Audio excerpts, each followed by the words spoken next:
Mephibosheth. Mephibosheth was the son of David's friend, Jonathan. When Mephibosheth was very little, a nurse took care of him. When he was 5, something terrible happened to Mephibosheth. A messenger came and said that King Saul and Jonathan had died in battle. When the child's nurse heard the news, she picked him up and ran away as fast as possible. But as she hurried away, she dropped him, and he became crippled. Years later, when David was king, he remembered his friend Jonathan and a promise he made. David did not know about Mephibosheth.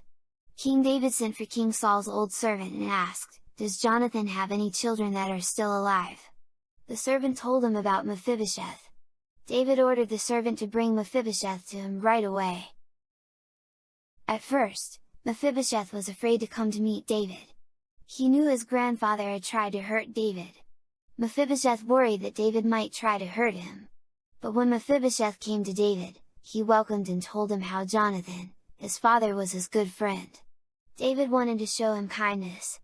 Mephibosheth couldn't believe it. He bowed down and said he was not worthy. David gave back to Mephibosheth all the land that had belonged to Saul. He told Saul's servant to farm the land for Mephibosheth and to provide for him all he needed.